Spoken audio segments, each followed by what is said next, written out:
Saudara, firman Tuhan masih mengenai bagaimana kita mengatasi krisis atau bagaimana kita mengatasi persoalan-persoalan dalam hidup kita.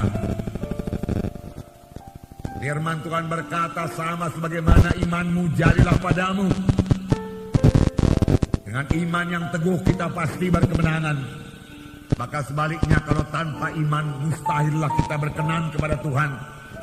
Tapi kalau kita mempraktekkan iman kita, Tuhan akan menyatakan kuasanya seturut dengan iman kita tersebut. Ketahuilah saudaraku bahwasanya Tuhan kita masih Tuhan yang hidup di atas tahta. Dia masih memegang kendali. Dia masih mengadakan tanda ajaib, tanda mujizat. Bahkan saya percaya penuh mujizat Tuhan sudah tersedia bagi saudara. Mujizat untuk kesembuhan saudara. Mujizat untuk kekuatan saudara.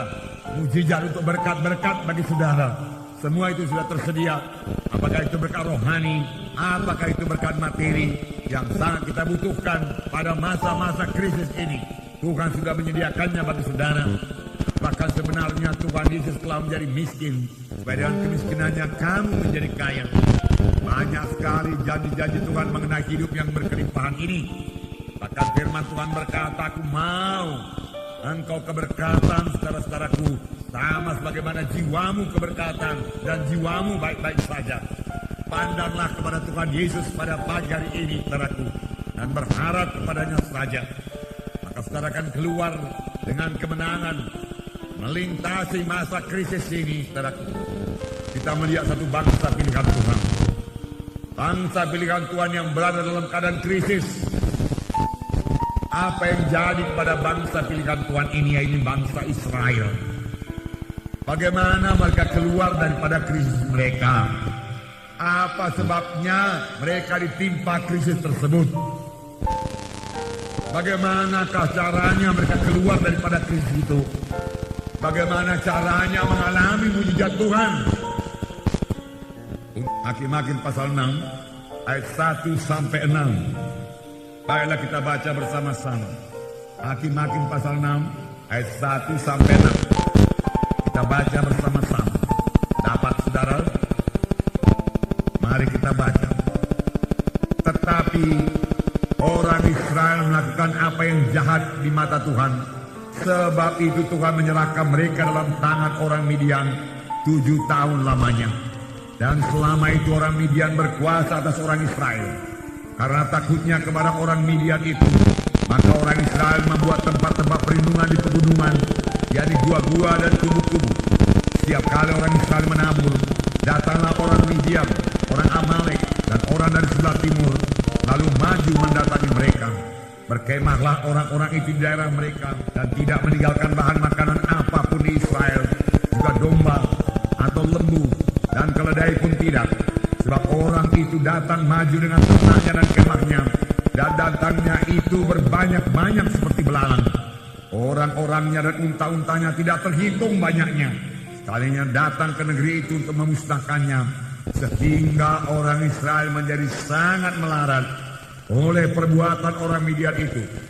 Lalu berserulah orang Israel kepada Tuhan. Bangsa Israel, bangsa pilihan Tuhan, bangsa yang dikasihi Tuhan. Tuhan mempunyai maksud pada bangsa pilihannya ini. Dan Tuhan memang sudah memberkati bangsa pilihan ini. Hanya sebagai bangsa pilihan Tuhan, mereka memiliki hukum-hukum Tuhan. Tuhan lebih dahulu berfirman kepada bangsa Israel ini dalam Hakim-Hakim pasal 2. Mereka, Tuhan berkata, tetapi janganlah kamu mengikat perjanjian dengan penduduk negeri ini.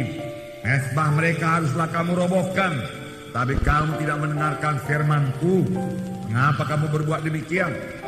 Lagi aku berkata kepadamu, aku tidak akan menghalau orang-orang itu di depanmu, tetapi mereka akan menjadi musuhmu, dan segala ilah mereka akan menjadi jerat bagimu. Aku akan mengantarkan kamu ke tanah Kanaan. Tetapi janganlah kamu menyembah Allah orang Kanani ini. Tetapi kamu tidak mendengarkan firman-Ku. Inilah selalu kesalahan bangsa Israel. Mereka menyimpang dari jalan Tuhan. Sesudah mereka diberkati Tuhan, mereka mulai lupa kepada Tuhan. Dan mulai ikut adat istiadat bangsa Kanani. Dan mulai ikut menyembah ilah-ilah orang Kanani. Lalu datanglah persoalan. Perlindungan Tuhan dicabut daripada mereka. Dan pada waktu perlindungan Tuhan dicabut, maka dengan mudah musuh-musuh menguasai Israel. Dan tanpa perlindungan Tuhan, Israel tidak punya kekuatan. Tanpa perlindungan Tuhan, bangsa pilihan Tuhan sekarang ini, anak-anak Tuhan juga tidak punya kekuatan. Apakah yang menyebabkan perlindungan Tuhan itu dicabut? Perlindungan Tuhan dicabut karena ada dosa yang tidak diselesaikan. Biasanya bangsa Israel, jangankan bangsa Midian datang yang tidak terhitung banyaknya, bangsa Mesir yang kuat sekalipun tidak sanggup mengalahkan mereka.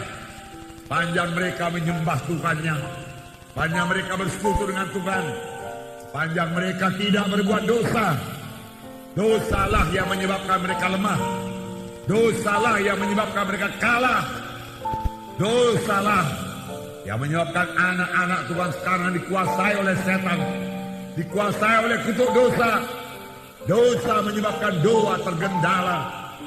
Firman Tuhan berkata, bukannya tanganku terlalu pendek untuk menolong kamu, bukannya telingaku terlalu berat untuk mendengarkan doamu, tetapi dosamu serupa dengan dinding memisahkan aku dengan engkau. Tuhan berkata, parah sekali akibat dosa itu.